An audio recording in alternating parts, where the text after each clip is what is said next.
She's a single female lawyer in the city, who happens to be the cousin of one of the most powerful Avengers. There's no competition for me because I'm the strongest, so it's just kind of like a different... Well, we should let her think that, but... No, not her. The other one. You know, the green guy. Now, after an accident, where they blatantly change her origin story to prevent her from being saved by a man, transforms her into the Jade Giantess, she'll remind you whose show this is in the first place. Just remember whose show this actually is. Yeah, like you were ever gonna let us forget it. She-Hulk. Meet Jennifer Walters, a high-powered LA lawyer who can't help questioning Captain America's sexual history. Obviously, Captain America was a virgin. Did you see that ass? Like, that ass? That is America's ass. Did not deserve to die a virgin. It's like... Gets sexually harassed outside a bar by a bunch of outdated male stereotypes. Just being friendly. Yeah, where you going? So what? Then wakes up in Mexico at Bruce Banner's tropical retreat, who then will take every opportunity to remind you how horrible it is to be a woman in the 21st century.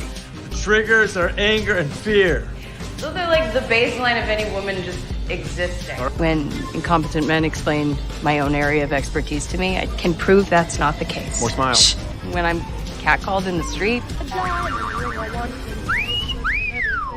It's 2022. Where do you get catcalled? On your way from your office to Starbucks? Yeah, it must be hell going that whole 20 feet from the elevator to the counter.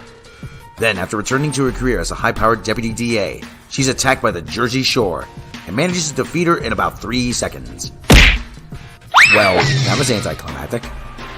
Tatiana Maslany stars in the show whose writers admit that they don't know how to write a courtroom scene in Lawyer Show. I Am Woman Hulk, Hear Me Roar. Literally. Maybe this would have been better if it wasn't written like a Twitter argument between two completely unlikable human beings. Basically, I was right and Bruce was wrong. Steve Rogers is not a virgin. Little punk. He lost his virginity to a girl in 1943 on the USO tour.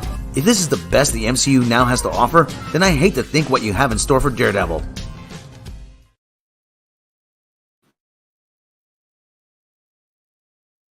From Lucasfilm, the company that has done more to destroy everything you love since your ex-wife got all your stuff in the divorce, comes the series that literally has no stakes because you know the main character has to live long enough just to die at the end of Rogue One. Andor. Meet Cassian Andor, the title character, a space immigrant who grew up on a Lord of the Flies mining planet, who now lives in a junkyard like Fat Albert and the Cosby Kids, with a bootleg version of Wally who gets peed on by a space dog, pig thing, I'm not sure what this animal's supposed to be, and is now on the run after killing 2 guys. Watch as Cassian Andor is hunted by discount Kyle MacLachlan, who's the only American on this show, and for some reason he's been cast as the bad guy. Nice way to be subtle with your subtext there. Now, Cassian Andor must elude security forces by walking, strolling, sauntering, strutting, ambulating. Yeah, I'm running out of synonyms for walking here. Can we get to something interesting, please? Then, after 2.5 episodes, there's finally some action, with a generic shootout in a garage, where pulleys take out more bad guys than the actual weapons do. You know, this show is about a guy who crosses the border illegally, murders 2 people, and is now running from the Federales. Are you sure the Latino community wants to take ownership of this one? Diego Luna stars in the series that is ultimately completely pointless in Dead Man Walking. How is this Star Wars' prestige show? It's quite literally about nothing.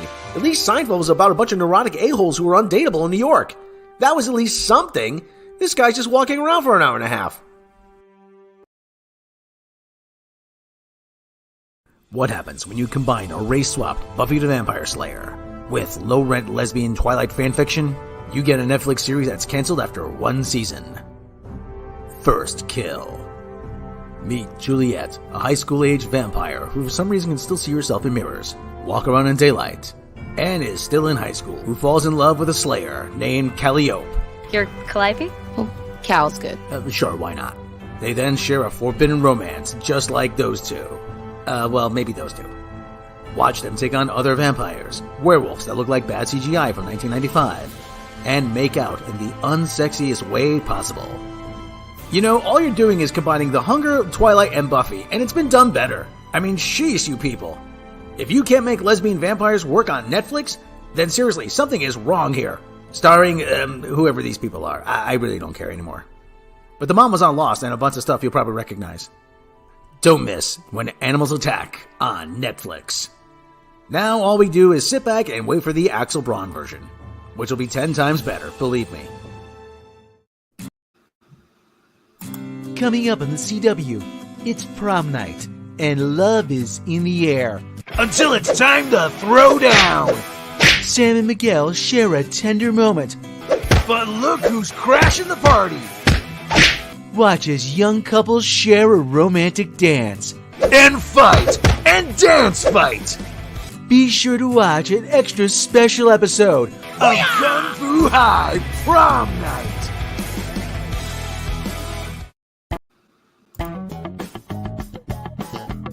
I'm in the morning. Let's be in vampires. For Kung Fu High. Agent Orange Cat. Becca Random. Andrew Helm. Aaron Judge. NFL Week 4.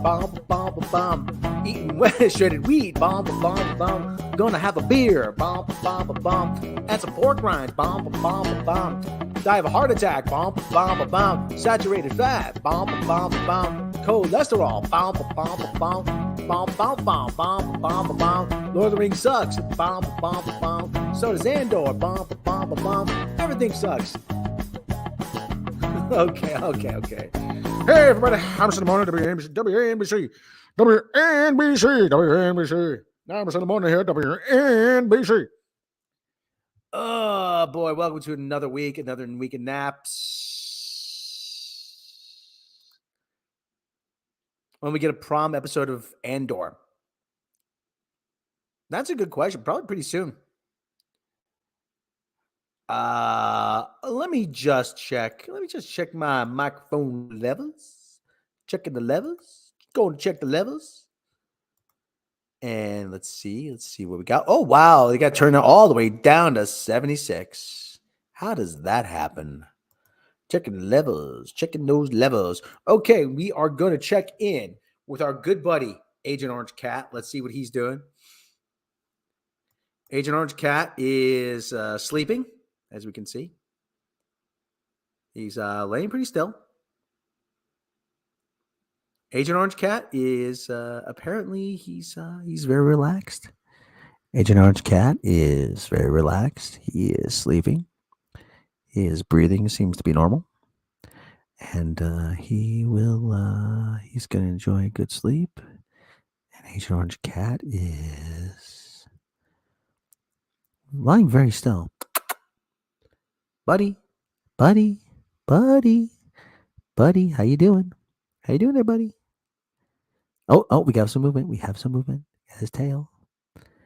And he's giving a good stretch. Agent Orange Cat is going to continue dreaming about squirrels, dreaming about birdies, catching birdies. He's going to dream about Cheetos and snackies. Right now, he's saying, kill the squirrel. Kill the squirrel. Oh, wait a minute. Hold on. We have another visitor here. He's saying, hey, why isn't the camera on me? Hey, buddy, you want to be on camera?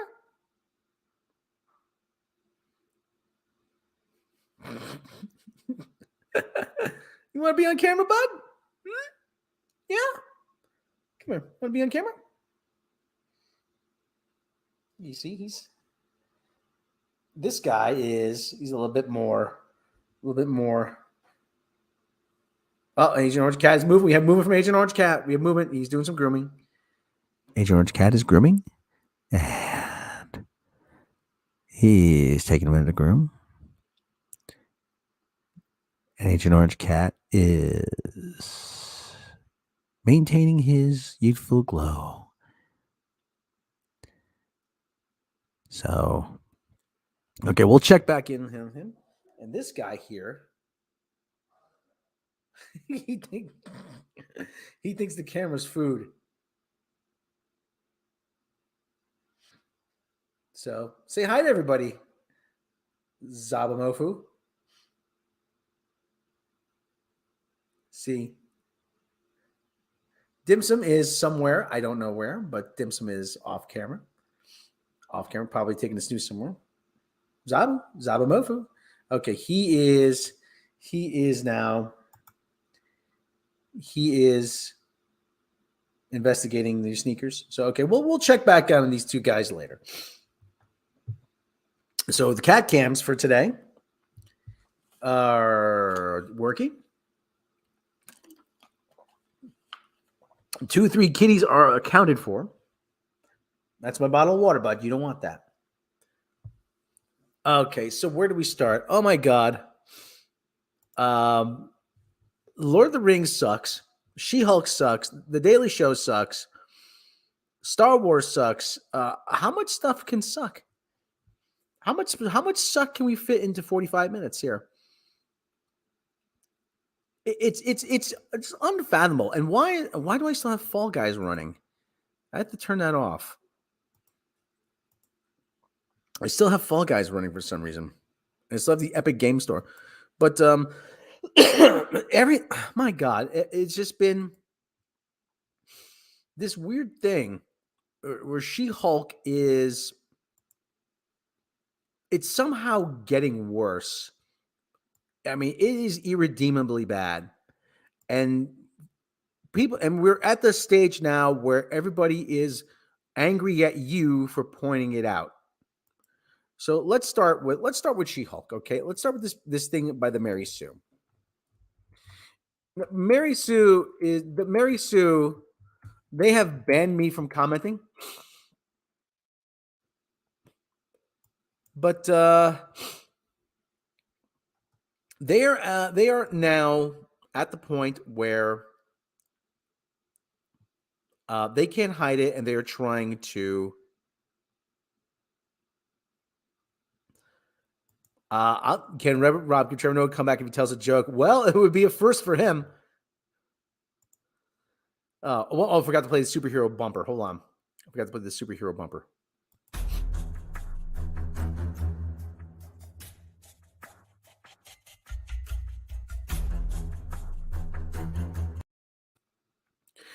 Okay, the best public domain footage money can buy. Now, listen. Nobody expected Daredevil to be the co-lead. But you know what? You teased him in all the promotional material. You teased him throughout the series that he was going to show up. And now that he doesn't, you're blaming men. You're blaming men because we have had an expectation because of what they have. They being Marvel Studios, what they have teased us up till this point. They had Daredevil in the promotional materials. They had him delivering dialogue in the promotional materials. And now it's our fault because you show the helmet and you show 2 episodes without Daredevil. And mark my words, they're going to wait until the very last moment. They're going to wait until the last 5 minutes of the last episode to show Daredevil. Mark my words, because they've got nothing. They absolutely have got nothing. This show She-Hulk has absolutely nothing. For all the non-British viewers, if you want entertainment, just watch our latest Prime Minister. Oh, God, what was her name? Liz Truss. Even Larry the cat rejects her. What is it? There's like a decline in cognitive ability. You know, there's just of British PMs since oh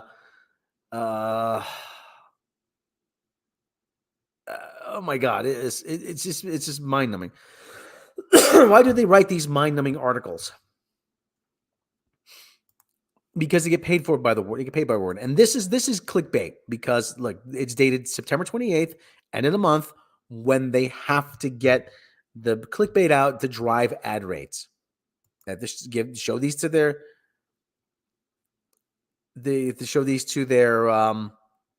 to the advertisers and say, look, see, we drove this many clicks in a month.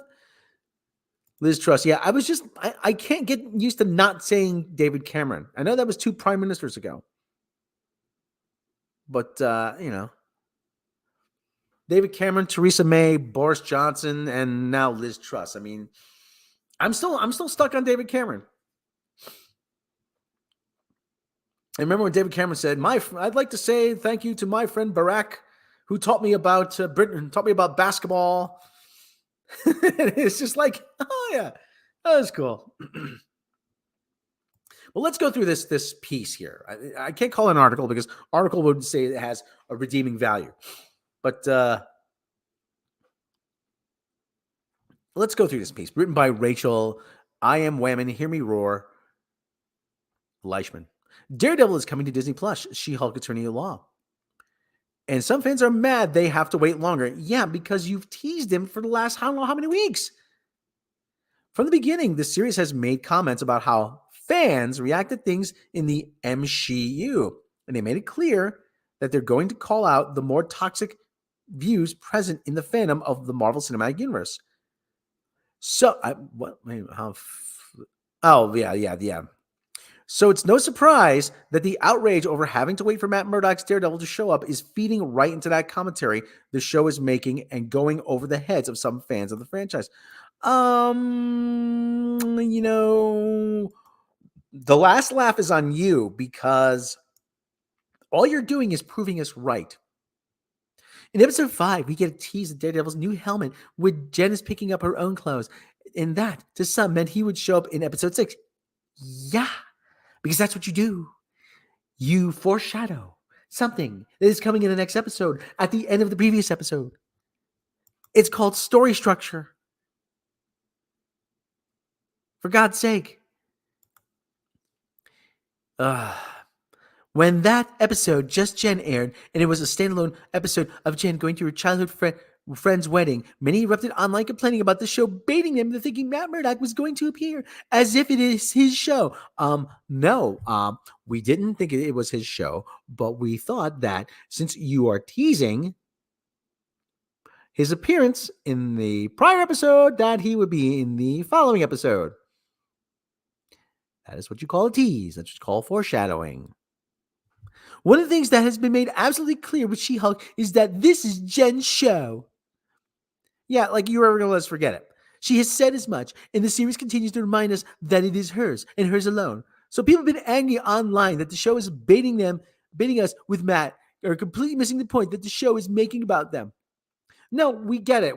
You're a bunch of bitter, angry old biddies. You're like a bunch of little old ladies sitting around complaining. That's what you're doing.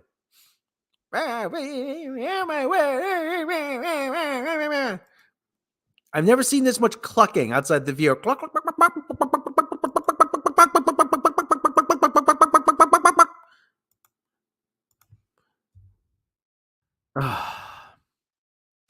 There is a word for you, Rachel Leishman. I'll get to it in a moment. Waiting is good, actually. Daredevil was briefly in a trailer for this year. Briefly, he's been in multiple trailers. And we've had hints that our other favorite superhero lawyer would show up. No, he's my favorite superhero lawyer. They didn't force Daredevil down our throats or go out of their way to make it seem like he was a bigger part of the series than he is. Yeah, you did. In fact, Jen said that this isn't a cameo every week show within first 3 episodes of the season. It should have been, because this is far too weak a version of Jen Walters to stand on her own. So expectations should have been set then for how much Matt Murdock we were going to see. And yet TikTok and Twitter exploded with what all I can describe as crybabies yelling because they didn't see their Matt. You teased them in the previous episode. What did you think was going to happen? Now, I love Daredevil very much. No, you don't. I also want to see him. No, you don't. But if you're watching this series in order to see Matt Murdock, yes, I am. And only because of that, yes, I am. And then you're part of the problem. No, I'm not. You are. You don't have to love the show or Jen or the show. Good, I don't. But this trend that I've noticed is that those calling the show out are those the loudest thing that things make obvious problematic. I'm not problematic, Yuan. You are. And one of those things is a reaction for waiting to Daredevil. You know why? Because you fucking cock tease. You lady are a cock tease. Cock teasing. I said it. Rachel Leischman is a cock tease. That's how she gets what she wants. I wouldn't doubt it. I wouldn't doubt it 1 minute. She's a cock tease. And Rachel Leischman, I always say, you want to come on here? I have an open invitation for anyone to come on. I do not discriminate. You want to come on here, and this, like I said, you want to come here? I will be more than fair. I won't ambush you. You want to come here and defend yourself about this? You want to say, you want to explain to me why I'm wrong? Then you know what? I'm willing to listen. But you know what? Don't defend this. This is a cock tease. The show didn't bait us. Yes, it did. It didn't tell us that Matt was going to be the second lead. Nobody said it was going to be the second league. You're saying he's the second league. Now, this is what you call moving the goalposts. What it did do was tell us that he was coming and then make commentary on how sometimes something unexpected happens and then you have to wait. No, it didn't. That was the freaking wedding episode was filler. It was a filler episode and it was glorious to see the reaction and those whiny men saying how it was the show's fault instead of their own for thinking they knew what was coming next. No, it shows that we were right because this show sucks and you had to have a filler episode of where she goes back and has to have some sort of validation of what she believed in high school. And she had to go show up some friend in high school because she still has unresolved issues with that because this series is written by a bunch of developmentally arrested women who can't get over that. They're still stuck in high school. Matt Murdock will show up. You think? You thinking that he would showed up in an episode being mistaken is not the show's problem. Yes, it is. It's the show's problem. It's yours. No, it's not. It's the show's problem. It's the show's problem. And you put Daredevil. This is a still from the trailer. So it's our fault that Disney put Daredevil in all the trailers and made you believe and teased his appearance in the upcoming episode.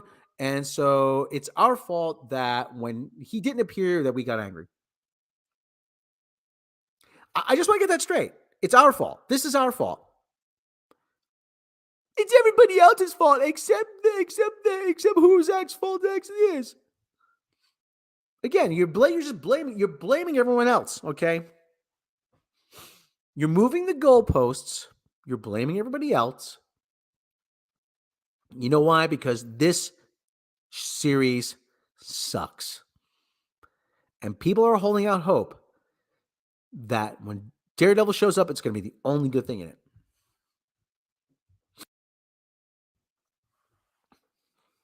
That's it.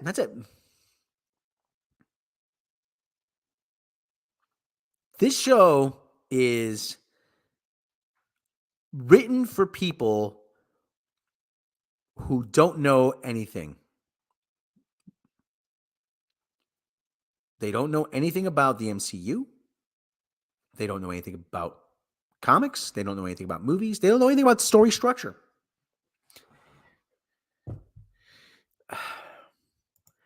What do I estimate the pay grade of people who write these articles? They probably get paid by the word. Listen, I did major in journalism for a very short time. They most likely get paid by the word. Somebody like Rachel Leischman, she probably gets, if this is her only thing, she's probably getting paid a salary.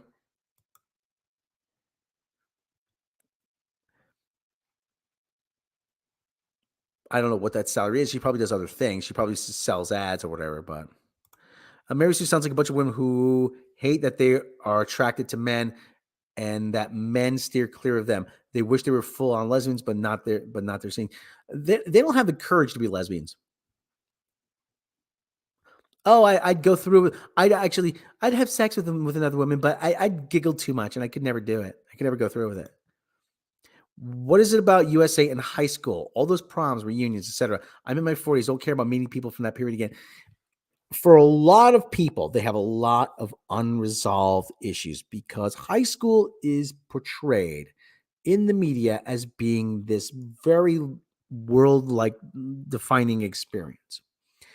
And for a lot of us, because it doesn't live up to that, it can be very, very anticlimactic, very traumatizing. It's where you meet a lot of your friends. It's where you meet you make a lot of relationships. The whole thing about the high school sweetheart. And for a lot of people, it's the last time in their lives when they were somebody.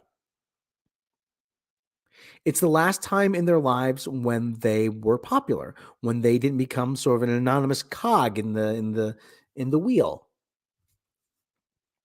in the machinery, in the cog of industry,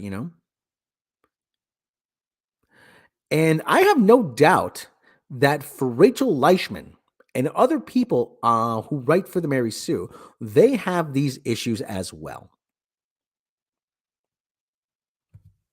I was always sad my school life wasn't like that. Is actually a huge part of it. We all want to be, high school. I remember I was glad to leave. Yeah, for a lot of us, it's not a memorable time. It's not a good time. You're awkward. You're very, you're going through a very awkward stage of your life. You don't know who you are. You don't know what you want to do. And for a lot of people, like you said, because they never they never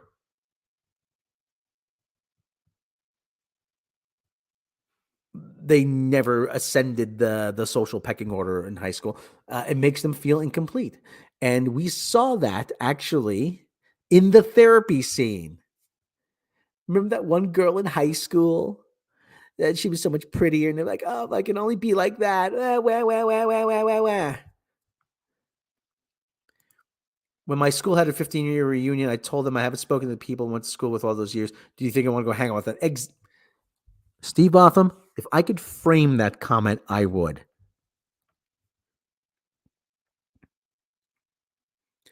The people back then that I want to talk to, I still do. Everybody else, I have no use for. I hate saying that. Shulky gives these Shulky for my.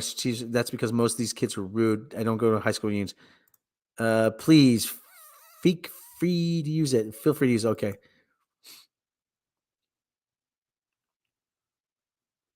These they're like I said, they have unresolved issues. And again, that whole therapy scene in the last past episode, that's what all this was about. Resolving those unresolved issues from high school. And she said it, and I predicted it. You can go see my short. I frickin' called it. I called it.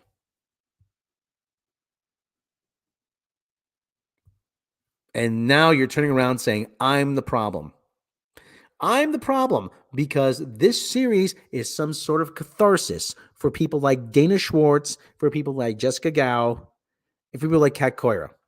Yeah, because they're using this as their own personal therapy session, and we want to see the good stuff. We want to see Daredevil. We want to see Hulk. We want to see whomever, It's our fault.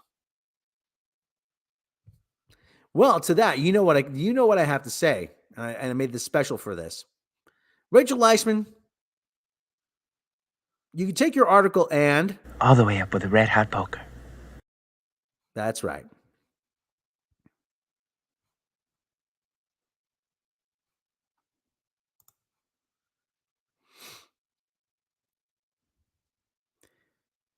As I've said, this is I'm mentally unstable. I have no real desire to revisit rural Bedfordshire.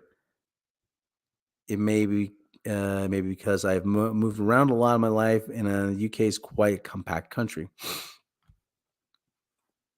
Well, the USA is a very, very large, very, very large country. I mean, it would take maybe about 5 days to a week to drive across him.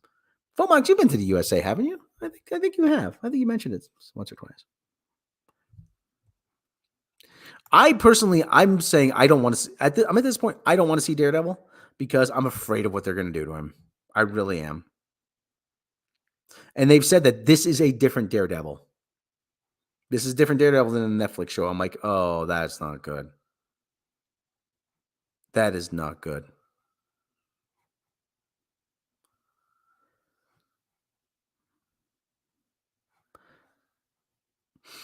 But the whole thing, like I said, you're mad at us because this series has created an expectation and it hasn't followed through on that expectation. And now you're mad at us. You're angry. You're angry at us. Where do you get off, lady? Where do you get off? Of course, people are going to be angry. Of course, people are going to be. Of course, people are going to be ticked off because you're cock teasing them.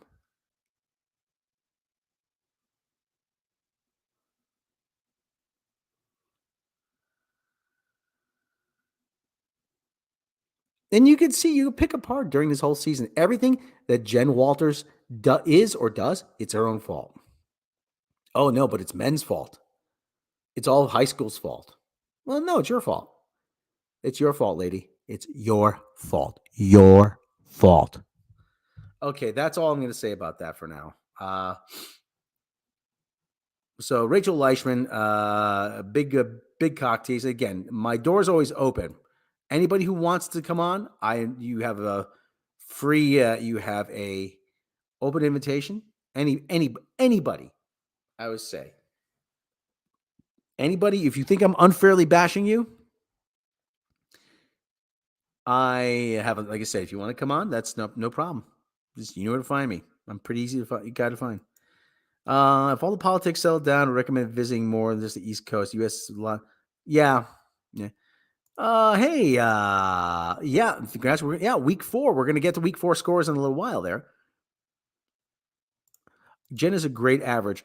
Jen is Marsha. She is a Marsha Clark stand-in. That shows you how stuck in the 90s these people are. She is a Marsha, and they had a Johnny Cochran stand-in. Jen is a horrible, horrible human being. She is selfish. She is self-centered. She is narcissistic. She doesn't give a damn about anybody but herself. I have no interest in being a superhero. Yeah, great power, great responsibility. Yeah, I mean, who needs that? F that noise. These shouldn't treat other women like trash, as someone else pointed out, the way they treat Titania.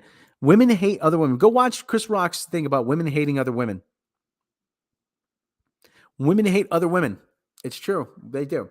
Women hate other women. Chris Rock said about one time, he says, you bring your girl around your guy friends, man. They say, man, look at her. I want a girl like that. I want a girl like that. Oh, where can I find a girl like that? I want a girl like that. He says, women bring their guy around their girlfriends. They say, man, damn, I want him. And I will slit that skinny bitch's throat to get him. Okay, so they hate other women. Yeah, I'm going to get to that in a minute. And actually, I have evidence to back my summation, too. Okay, so She-Hulk sucks. Let's get on to this. Actually, I made for another video. But hey-ho, Silver! Away! Yes, Lord of the Rings sucks. Oh, my God. Rings of Power is boring. It is terrible. These boat assholes. Galadriel is a superhero. They're making her. She's Mikey Spock. I'm watching this thing and I have no idea what's going on anymore. The plot is convoluted. It's filled with half-open mystery boxes.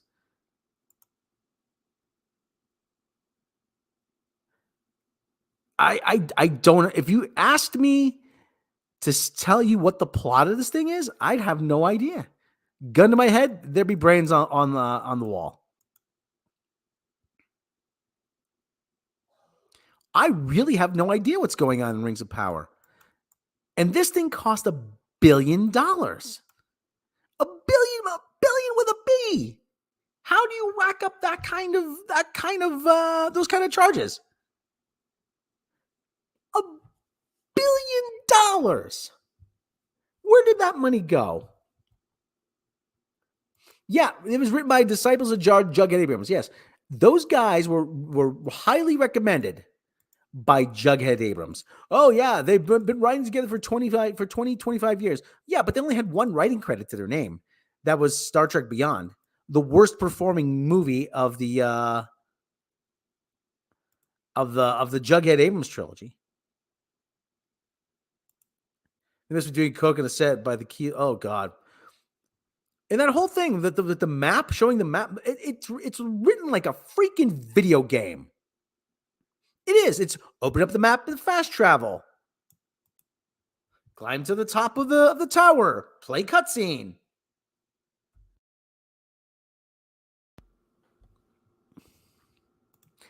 Something's not right. We're gonna see the cost of the series went way over budget. We're gonna see that went way over budget, and I'm talking way over budget. They give me $200 million as a gift. That would be, God. Don't give me a couple grand. I could just let me go to this. Let me go to Sweetwater's. Let me go to Sweetwater's. Let me go to Sweetwater's webpage, and I'll point out what they can get me. Make it up for me. Sorry, Rob. Disagree. Some video games have better writing. Oh yeah, video games have better writing. But I shouldn't say written like a video game. It is structured like a video game. Who's creeping around there? Oh, it's Dim Sum. Dim Sum is using the kitty box. She's using the poopy box, so we're going to respect her privacy. She's in the vicinity. We'll turn the cat cam back on in a little bit. They open up map and fast travel. Cutscene. Play cutscene. I think a lot of it was filmed in New Zealand. I'm pretty sure. And for what they have for rights, Dim Sum, want to be on camera? Want to be on camera, sweetie? Here she comes. There's Dim Sum. Well, there goes Dim Sum. Here she comes. Want to be on camera? Yeah. There she is. Yeah. She's a dainty little princess. So there's Dim Sum. So all the kitties are present and accounted for. Hey, how are you? Okay, well she's off doing her thing. So she's off doing her thing.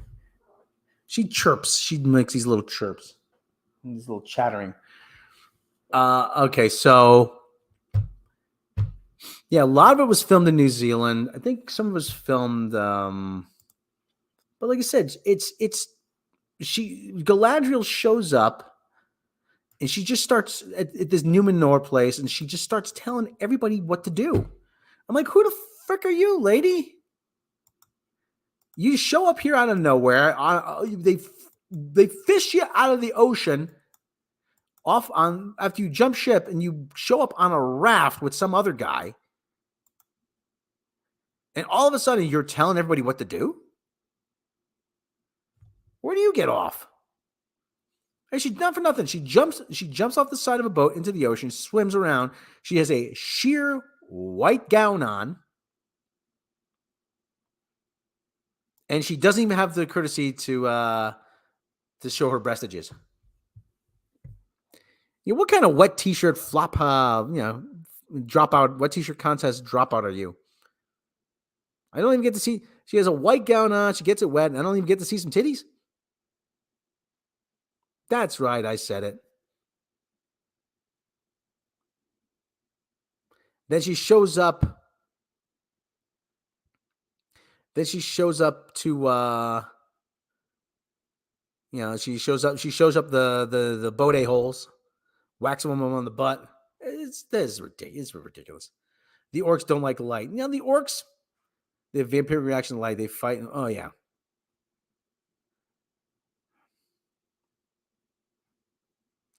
It's really. I'm really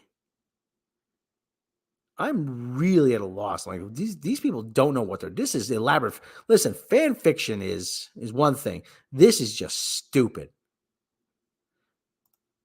If Galadriel was a badass, why the F wouldn't she help Fellowship? Like, yeah.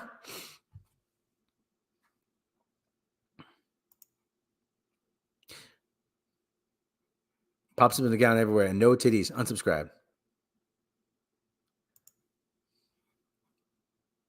Morford Clark is not she's not an unattractive woman, but she comes across horribly in this thing. Okay.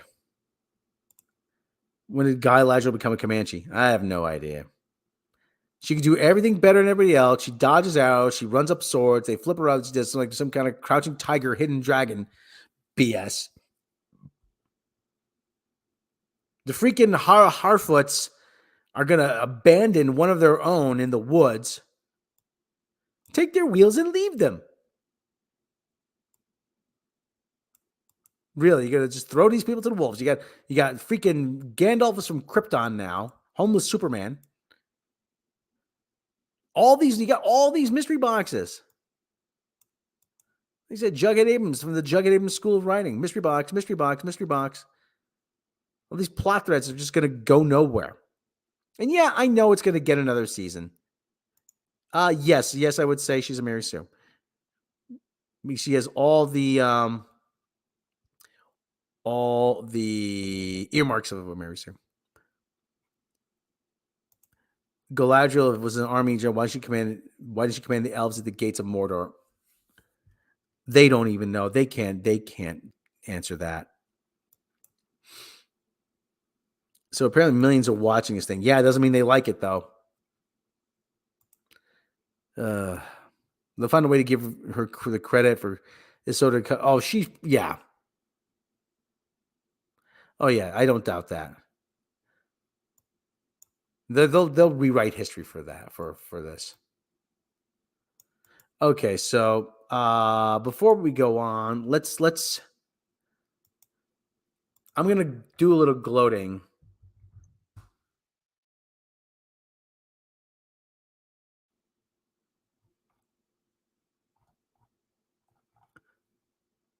About the recent news. Now, I am one of the few people who are. Well, no, a lot of people care about this.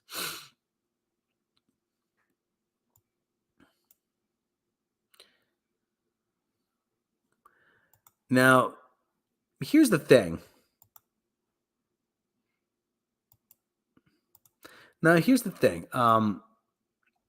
It's not so much that you're going to find someone who's liberal to replace Trevor Noah. And I am not surprised that Trevor Noah got shook hand, because I've been trying to keep up with his contract. I knew his contract was up, and I knew his ratings were sliding. Now, one of the things I said is that there's a shift in late night TV. Now, late night TV has undergone this thing. There's been a saturation, but one of the things is that this guy couldn't deliver a joke even if he called UPS. He was terrible. This guy was probably one of the worst stand-ups I'd seen. His material was specific. He was doing the same he was doing the hip hop jokes that Chris Rock was doing since the 90s, and then he was doing the AIDS jokes that Eddie Murphy was doing in the 80s.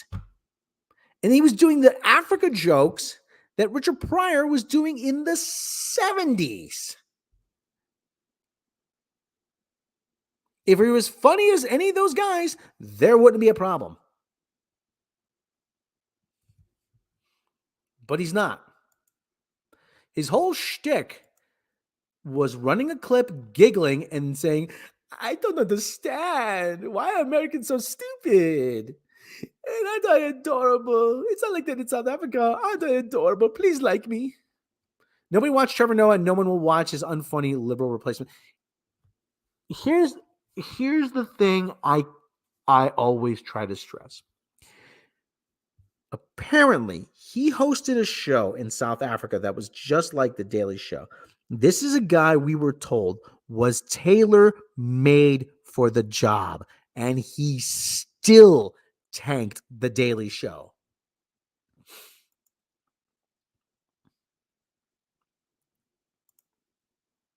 You're damn right, Chef Nation. You're getting rid of James Corden. Sorry, no refunds. Oh, yeah, we'll find. He'll be working at a Walgreens here pretty soon. I never heard him seem like a douchebag. He is a douchebag. What's the point of counterculture comedy if you're just doing Mad Pirate? You're spot on.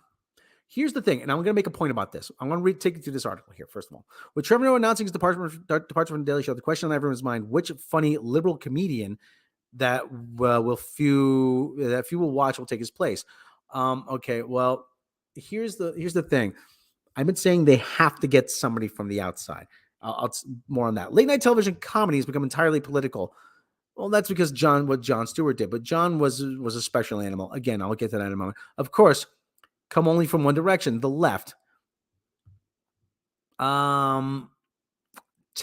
It's taken real toll on ratings. The Post reported this week, at its peak in 2013, Jon Stewart at the helm of The Daily Show averaged 2.5 million nightly viewers. During Noah's tenure, it was initially averaging a bit north of 800,000 nightly viewers, but has since lost a chunk of the audience and has fallen below the 400,000 mark at times.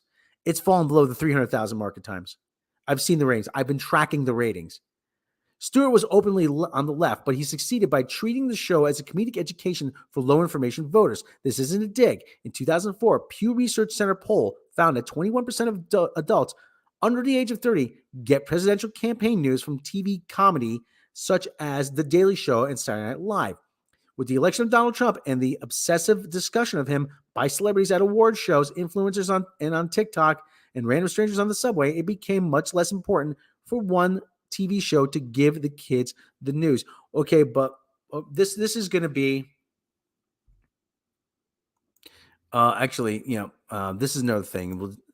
Okay, late Wednesday, to pick out a day at random, Jimmy Kimmel, fresh from trending on Twitter after being so awkwardly unfunny on Monday Night Football segment, joked that he hoped Trump's ranking in Forbes' wealthiest list would be his inmate number as well. Jimmy Fallon, who in 2016 made a mistake of treating Trump as a regular guest by tussling his hair, a move he tearfully apologized for, joked that maybe Trump should help out with Ukraine since he had so many affairs with foreigners.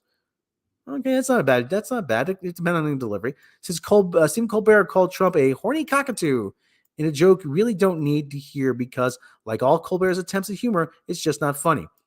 Trump was joke fodder when he was president, fine, but it's fall 2002. We're getting to the meat of the article I agree with.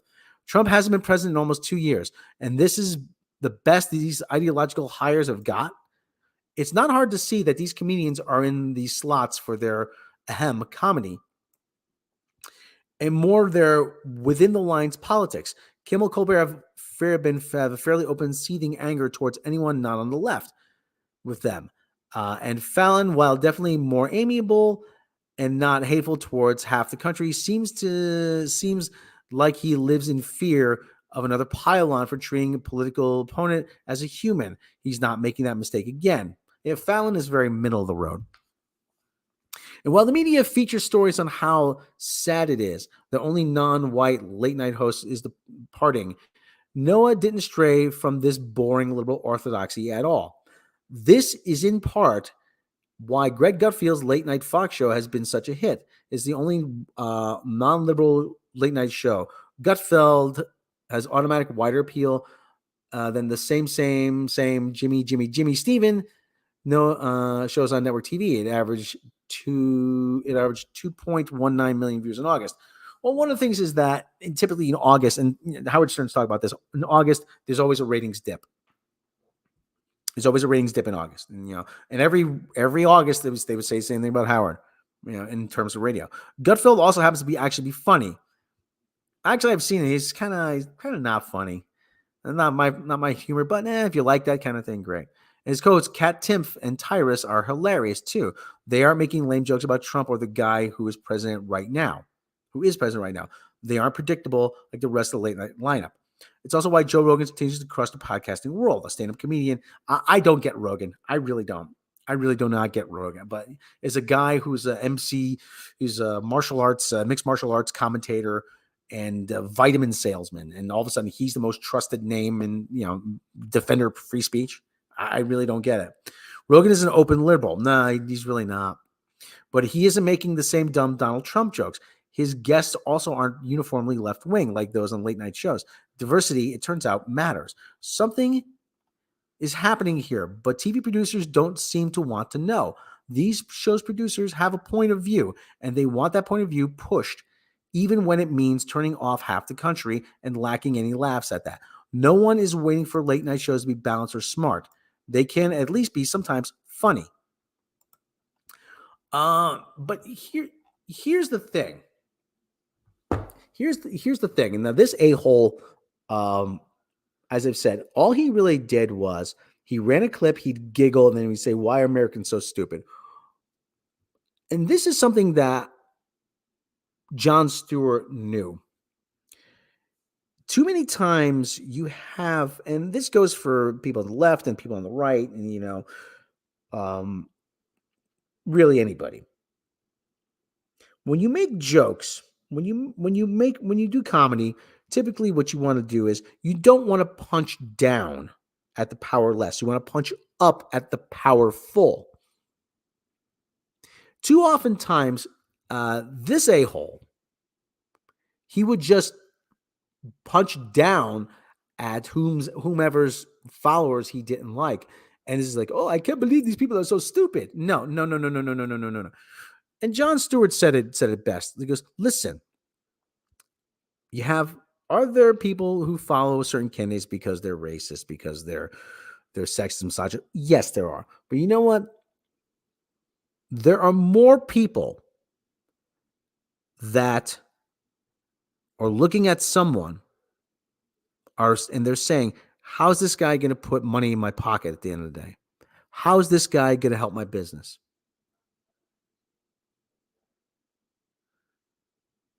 And that's what it comes down to.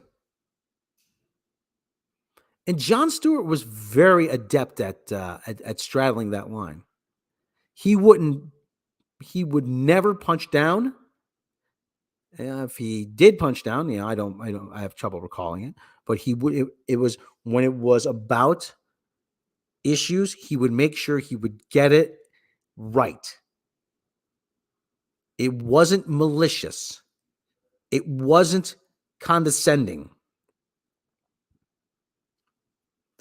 It was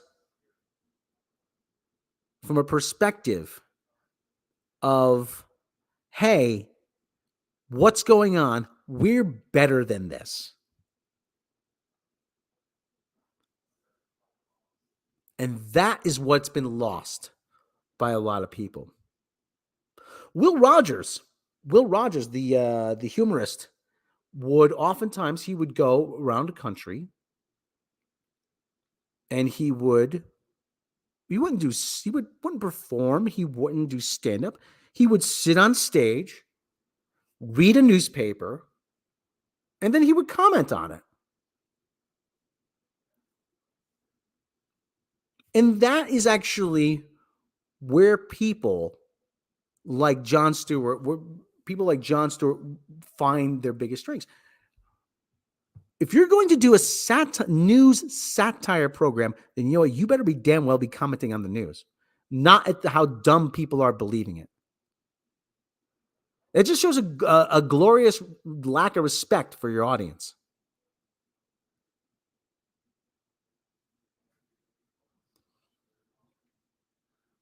You have to know your audience. And that was the biggest problem. He didn't know the audience. He didn't know the audience. He didn't know the country.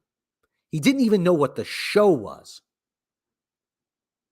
You're doing a nightly half hour news satire show about the news, about politics, about people who make the news, and about people who report the news. You're not using it to punch down at the poor schmoes who drive pickup trucks and fly Trump flags. Okay?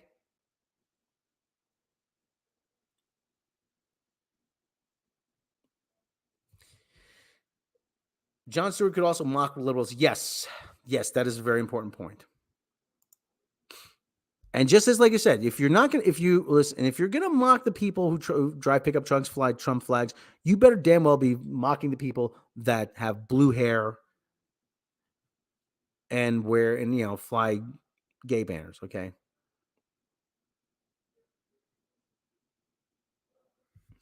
I'd say you need an American equivalent of Ian Hislop or Paul Merton. I'm gonna have to look up those names. I don't know who those people are.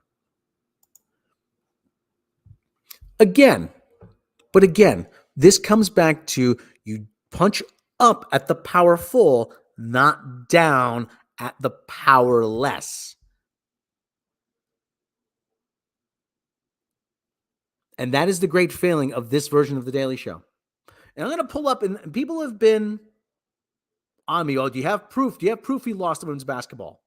Yeah, I have proof.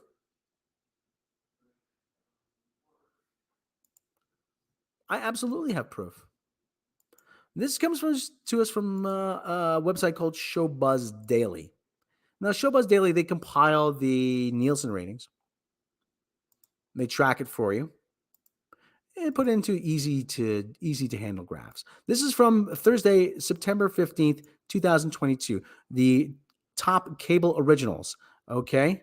Now, this is the chart here. Okay. Look at what we have. We have NFL Game Day kickoff pregame. Okay. Now, this number here on the right-hand side is the number of live viewers. This is all your demographic breakdowns: 18 to 49, 18 to 49 female, 18 to 49 male, 18 to 34 total, 12 to 34, 12 to 34, 25 to 54, 50 plus. These are the total number of viewers here on the right. Okay. Now you have NFL Game Day. You have Jersey Shore, Tucker Carlson, The Five, 60 Days In, House Hunters, Southern Charm, WNBA playoffs. Okay, now the live viewership is 579,000. That's live viewers. 579,000 for women's basketball. Let's keep going down. Jesse Waters, Sports Center, Ingram, Gutfeld. There's Gutfeld. Gutfeld. Okay, Gutfeld, 2 million. Okay, outnumbered. Oh, okay. Oh, what's that? Look at that. Oh, number 34, The Daily Show. At number 34, 342,000 live viewers. You lost to the WNBA.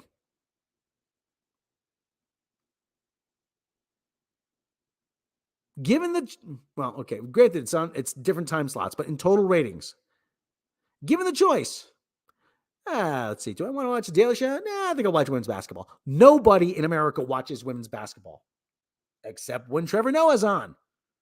What does that tell you? Seriously, what does that tell you? Now, let me take a look. This is a little bit easier to read here.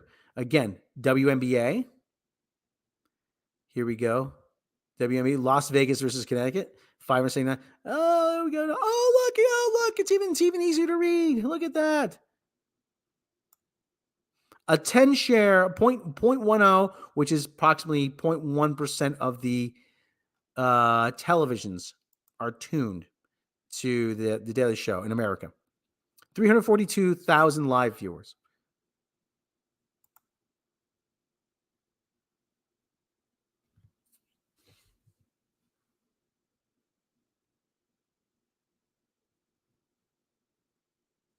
Explain to me again how the ratings are better than ever.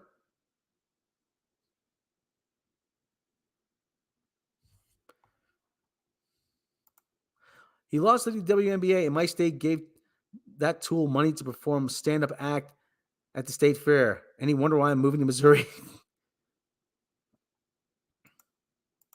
Americans don't appreciate good ball work in the WNBA. The WNBA has lost millions and millions of dollars every year. They lose an average of $10 million a year. Nobody goes to the games.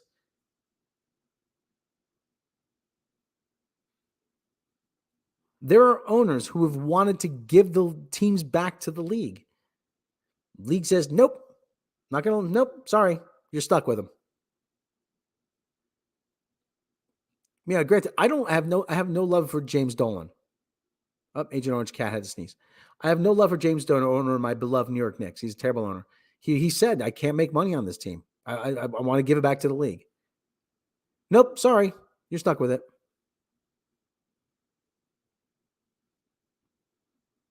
You lost in the ratings to a league that loses $10 million a year. Do they demand equal pay? Well, they do. People say, "Oh, well, it's not fair." It's not fair. It's so not fair. So not fair. We don't get paid the same.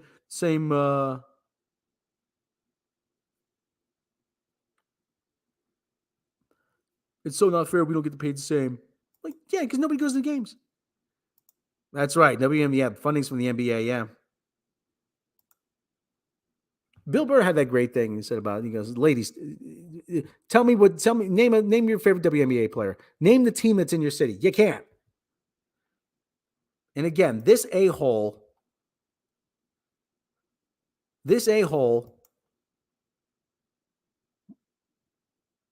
tanked the ratings of The Daily Show.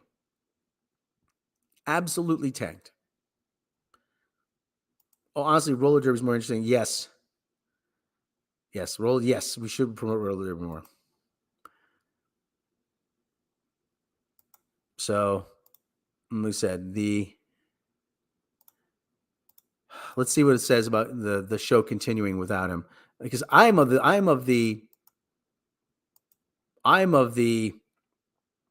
mindset that, you know what, let's just end the Daily Show, please. Daily Show will soldier on following Trevor Noah's shocking announcement that he's leaving nearly 7 years after succeeding Jon Stewart on Comedy Central's late night franchise. Noah, 38, has been working with Comedy Central for a long time to figure out how he could maintain the grueling late night pace, insiders told the Post. While the internet was abuzz with theories that his sudden departure was due to cable show's ratings. Let's tell the truth here. Hashtag Trevor Noah's leaving the Daily Show because he could barely muster 400K viewers, less than a third of the viewership from 2015.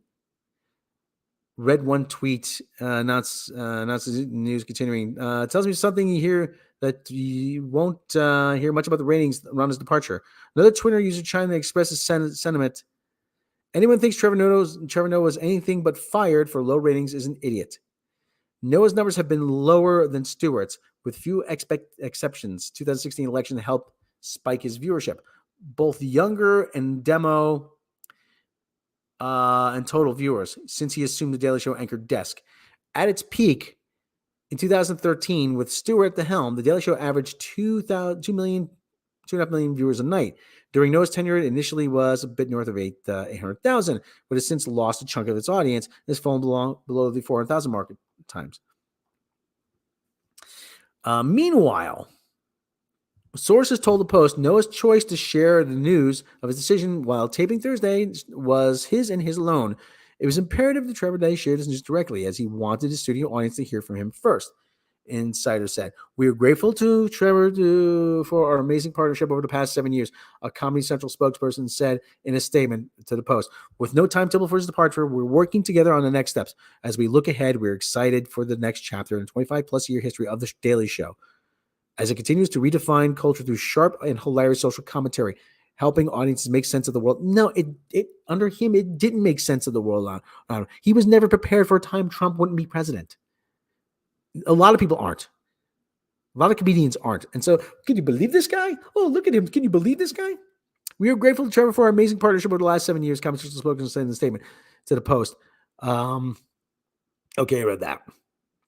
Noah assumed the Daily Show anchor desk on September 28th, 2015, succeeding Stewart, who in turn took over Kilborn in 1999 and helped build the show into late night force during a 16-year run. His imminent departure creates another void in the shrinking late night arena. Well, the other thing, too, is it's saturated now. The Late Late Show host James Corden announced in April he's leaving his 12:30 a.m. perch. No word yet on what CBS will do in that time slot. I heard he's supposed to take over for Corden, while TBS canceled Full Frontal with Samantha Bee in July after 7 seasons. Jimmy Kimmel, though, signed a 3-year extension with ABC to continue hosting Jimmy Kimmel Live. Just end the show. Seriously, just end the show. Run South Park. Run Archer.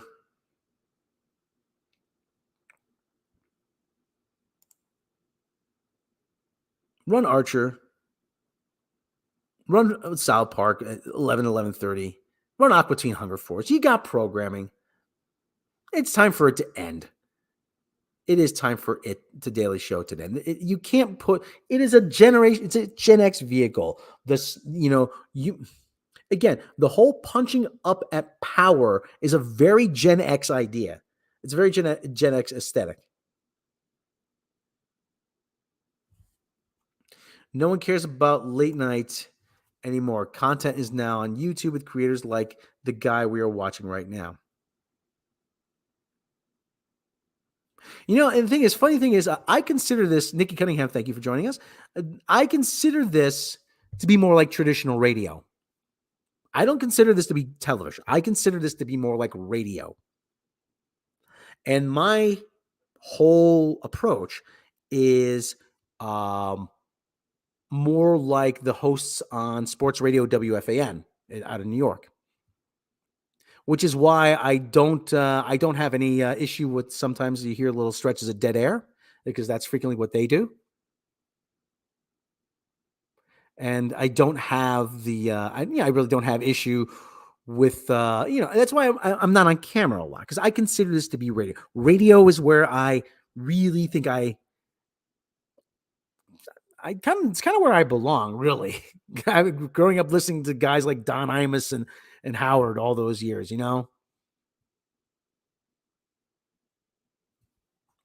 But thank you for the kind words. Thank you for the kind words. I appreciate that. I really do.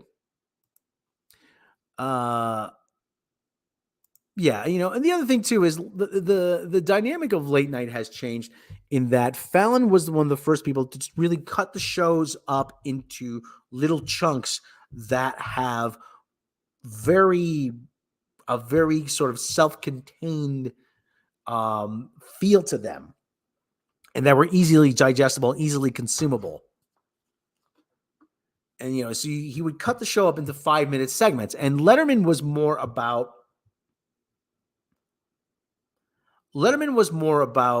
a show.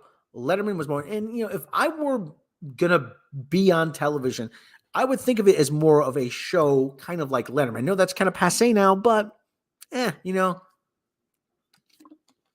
that's the aesthetic that I like. And regardless of what you like, if you like or dislike Jimmy Kimmel, that's what he tries to do. He tries to present you a whole show. So, yeah. So anyway, like I said, hey, you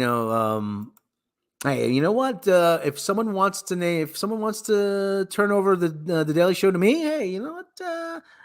My door's open. I work for scale.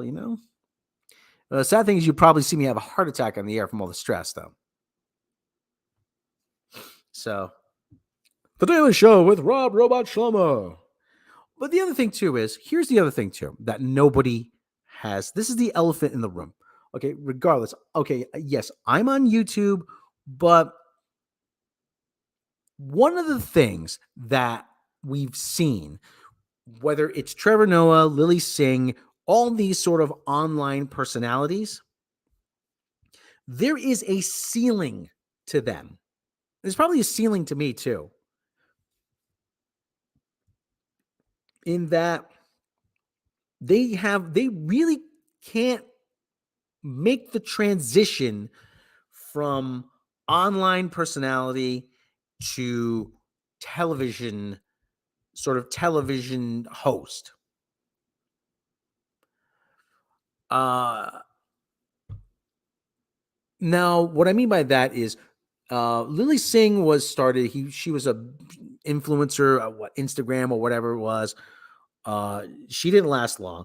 Trevor Noah had a huge Twitter following. And he also had a huge international following, but he had a huge Twitter following. Where were they? Where are these people's? Where are they? Where are their followers? Why aren't they watching? Because there is a ceiling to that. Same thing with people like Aquafina. So she was in a couple movies. But, she's never going to make it as a TV person.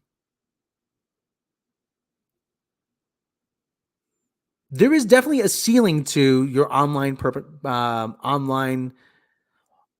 popularity. I've yet to see someone really break through. I think there's an easier transition to be made from television to radio, from radio to television. But online is sort of it exists in its own ecosystem. It really does. Yes, you have people like Rogan that are hugely popular online. You have people like Mr. Jones who are hugely popular online. But I think there is definitely a ceiling. Now, can somebody like Rogan crack that nut? Probably. But I think it's going to be difficult. Because now what you're doing is you're forcing people to change their viewing habits. You're forcing someone who has grown accustomed to digesting this whenever they want. You're forcing them to now make an appointment to view this. That is correct, Lucy. That is correct, Lucy. They're not the same. They're not the same. There is there is a lot of crossover, but they both kind of exist in their own ecosystem. Yes, take Rachel Maddow. She came from radio. Yeah. It is easier. Like I said, I think it really is easier to cross from radio to television. Look at look how long it took Leno to get Reynolds. Yeah. And that's the other thing too. If you're gonna make somebody the host of something like a nightly television program, you have to make sure they're ready. There is no breakthrough on a viral level anymore. Just content creators having personal conversation with their viewers. It's more real now. Yeah, I agree with that. Okay, so anyway, like I said, ideally, what you're going to have to do is you're going to have to bring someone in to learn the show. You have to bring someone in to learn the show, and it's got to be. This is my thing. Okay, it's got to be somebody from the outside. You cannot have someone from the current version of the Daily Show come in and take over as host. That'll be Roy Wood, Desi Liddick. No, it's got to be someone from the outside because you have to differentiate yourself from this guy and what you're going to be doing now. That's my thing. And for God's sake, make sure they can carry a half-hour program. Make sure they're engaging enough to do that. Because if they're not, it's going to be another disaster. Yeah, I'm going to have some animal news. I'm going to have a little bit of animal news. But another thing I wanted to mention, I know we're running a bit long, so we're running a little bit longer. But let's do some track, actually. Trevor!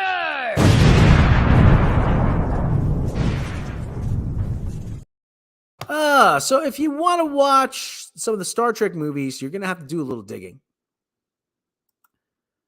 It appears that all 10 TOS and TNG era movies have exited Paramount Plus in the US again.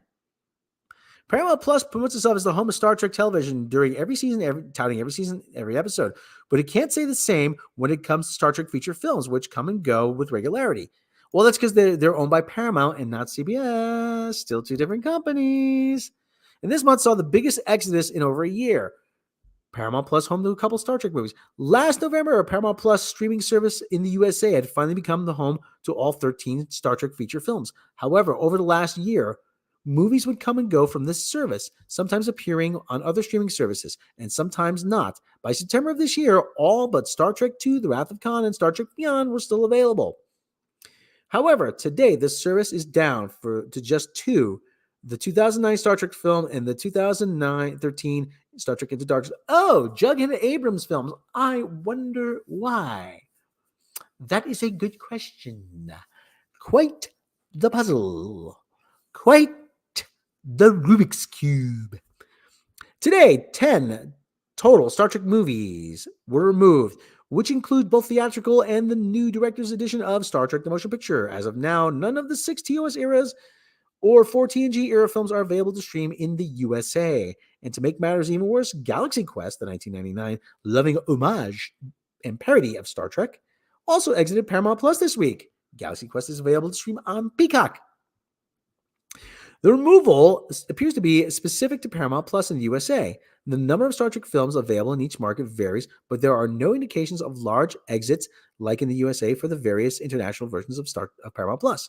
For example, the UK service launched earlier this year with the first 11 films, all of which are still available as of today. Paramount Plus is part of the Paramount Global, which is the sole owner of the Star Trek franchise both on film and television, including distribution rights. Oh, they're finally admitting it. While Paramount Plus did not provide any details on the removal of the movies coming and going generally related to licensing deals cut with other services, often years in the past. However, currently, of the 11 Trek films not on Paramount Plus, only Star Trek Beyond is available to stream in the USA on AMC Plus. The remaining films could show up on AMC or another service, and they will likely also return at some point Paramount Plus. For example, all TOS TNG movies exited Paramount Plus for AMC, only to return a few months later. This kind of licensing is common, however. Other media companies have been able to take fuller control over their own franchises by clawing back on these details. Disney pulled back streaming license deals for their Marvel and Star Wars movies, while consistently been part of Disney. Yada yada. Nobody cares. Okay. Like I said, buy physical media, people. So that's the thing. Buy physical media. But this doesn't surprise me that I'm not saying that Jughead Abrams is behind it, but it's kind of strange that only 2 Jughead Abrams movies are left. It really is. It really is. I mean, like I said, this is he probably had Jughead Abrams wanted only his version of Star Trek merchandise in stores.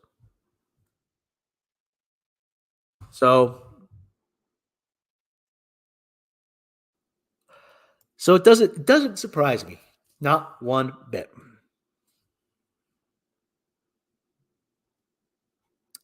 Anyway, so that's our bit of Trek news. Go out, and if you can find those movies, I have them. They are actually great to have. So let's do NFL Week 4 scores. NFL Week 4, because it's my show and I get to do whatever I want. That's right, people. It's my show. My show. I can do whatever I can do. I do whatever I want. I do what I want. Whatever. I do what I want. I do what I want. So we have. Let's go over Week 4. Bring it up. We're going to go over some Week 4 scores. Get into that time of the show where we do Week 4 scores.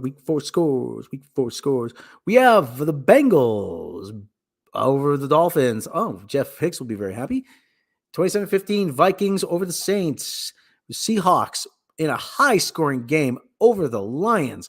Jets beating the Steelers. Good for the Jets. The New York Football Giants over the Chicago Bears. The Monsters of the Midway. 20-12. The Titans over the Colts. Sorry about that, Chef Carolyn.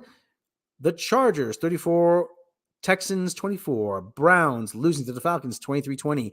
The Cowboys over the Washington Collective people of engaging in football-like activities, 25-10. Eagles over the Jaguars, 29-21. Bills over the Ravens, 23-20. Cardinals over the Panthers, 26-16. The Broncos and the Raiders. Broncos trailing the Raiders 32-23 with 1:54 left in the fourth. The Patriots tied with the Packers at the end of regulation. The late game today, the Chiefs take on the Buccaneers and the Rams take on the 49ers on Monday Night Football. And those are your scores. See, those are your scores. Okay, so we're going to do a little bit of animal news. Now, I've often said that, oh, wait a minute, hold on. Agent Orange Cat is awoken. Agent Orange Cat is up and about. Hey, buddy. Hey, buddy. How you doing? He moved. Hey, you're on. Smile, bud. People want to say hi to you. People want to say hi. No? You don't want to be on TV? No? No? You don't want to say hi to everybody? No? Oh, my goodness. Big yawn. Okay, buddy. You want to say hi to everybody? No, you can do little groomies. Okay. All right, buddy. You don't have to say hi to everybody, okay? You just be groomies. Say hi. He's giving me a stick eye. Get that camera off of me. Oh, big stretching. Okay, well, all right. All right, say bye to everybody. Bye. See you later, buddy. Okay, Agent Orange Cat is doing well still. Where's his lasagna? I don't know. I can go for some lasagna. Go for some pasta fazool, actually. Cat is a groomer, yeah. Oh, he's adorable. He's not when he sleeps on my chest. So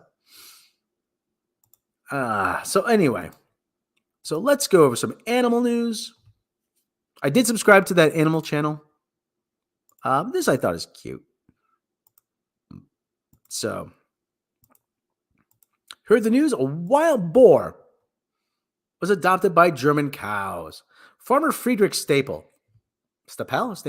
while he knows what extensive damage wild boars can cause, he can't bring himself to chase the animal away. Frieda eats between its adopted. Oh, that's so cute. A cow herd in Germany has gained an unlikely following after adopting a lone wild boar piglet. Farmer Friedrich Staple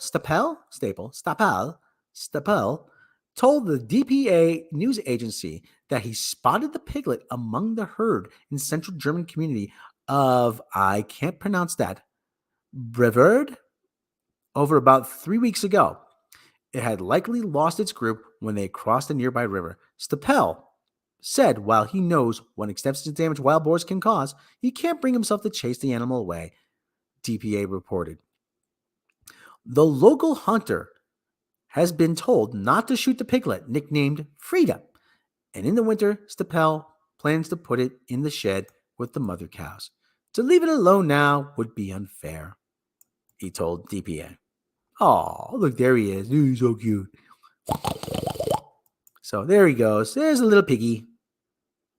No, boars are actually big. They're feral pigs, but they have big tusks.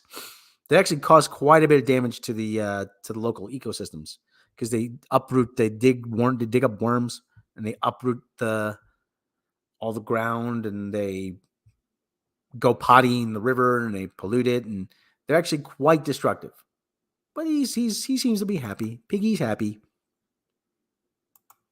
So Piggy's happy. So we also have, on Twitter, a bear. Now this is kind of a feel-good video. This is a feel-good video. I saw this. Mega sent this to me, and this is just downright adorable. This is just downright adorable. If I could just play this thing without. Okay, yeah, we'll do it this way. Okay. This hopefully will stay with you. It's just a nice video. Like I said, we all need a nice video that sometimes. Okay. Oh, look, he brought a friend with him. He brought a friend. Look, bear. Oh, hey there, boo boo. He thinks he's a doggo. He's like, look, I'm with my friend now. I brought my friend. Can we have something? Can we have Cheetos?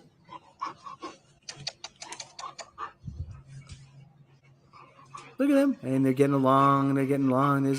I got my friend. I got my other friend. And I know you got big claws, but we're all happy. And I get pets. İtalyan. And I get pets. Get pets from my human. And the bear wants pets too. And he looks so cute. Oh, the cute. Paw in the face. Like, oh, let's go play. Let's play. Because I'm a doggo too. See? Oh, that's just adorable. That's just adorable. Yeah, but it looks like they don't. Yeah. Yeah, we need to poo. Oh, the mother bear's not. Yeah, I hope so too. So anyway, that's a nice little video. I hope everybody likes. Yeah, you can find that on Twitter. You know, hopefully that'll brighten your day a little bit. Everyone, okay, and that's where we've been going for about an hour and a half now. We've gone a little longer than I anticipated, but I think we got some good topics covered. Agent Orange Cat is just relaxing over here. One last check on Agent Orange Cat just one more time. There he is. He's giving me the stink eye. What do you want? I'm trying to relax here. Okay, buddy. Okay. Okay, buddy. You can relax. There you go. It's Agent Orange Cat doing well. As always. Everyone. We'd like to thank everybody in the chat. Steve Botham, Lucy Meow, Mr. MH, Nikki Cunningham, the Mad Pirate, Packard Excellence. I'd like to also thank Chef Nation. We'd like to thank Shinseke Evan. We'd like to thank Hans von Butterdutch. We'd like to thank Andrew Helm. We'd like to thank Phonebox Chicken. We'd like to thank the Happy Cynic. We'd like to thank everybody. That more than the Happy Cynic again. I'm just rolling through the chats. I'd like to thank all the Substance D, Cesario Japan. I'd like to thank everybody. Listen, if I don't thank you individually, thank you for being here. I know you can spend time doing anything else you want on a Sunday, but it means a lot that you spend a little time and indulge me in this thing I do, because otherwise I would just sound downright crazy talking to myself here. So anyway, so thank you everyone for joining me. I may be playing Hitman over on Twitch later. I'm not sure yet, but that's always fun. I love Hitman. It's just something about the Hitman. I love the thing. I love the game. Love that game. So anyway, everyone, and oh yeah, Mecca might be doing another stream later. We don't know. Keep an eye on her channel. Go check out the haunted video over on her Back to Las Vegas channel. We go to this creepy abandoned mall, like half abandoned mall, and let me go drop the link in the chat. Okay, let me go check out her channel too. Go check out her channel. She, hey, we put a lot of work into that channel. So let's see, where is the link to that video? We go to this mall in Prim, Nevada, which actually has the Bonnie and Clyde car that they were shot in on display. But it is also attached to an abandoned outlet mall and a largely deserted casino, the Prim Valley Resort, which actually had undergone a renovation a number of years ago, not that long ago. But COVID, it hasn't really bounced back from COVID. But still, check this video out. It is actually about 26 minutes. It's actually very, very interesting to watch. So check this video out. And everyone, I'd like to thank everyone for joining us. As always, take care of yourselves, take care of each other. No drinking, no driving. Have a good Monday. Have a good rest of your day today. Have a good Monday. Have a good week. Remember to keep head in the clouds, a song in your heart, and a bag full of Cheetos in your car, just in case you get hungry on the way home. Everyone, thanks for joining us, and we will catch you next time.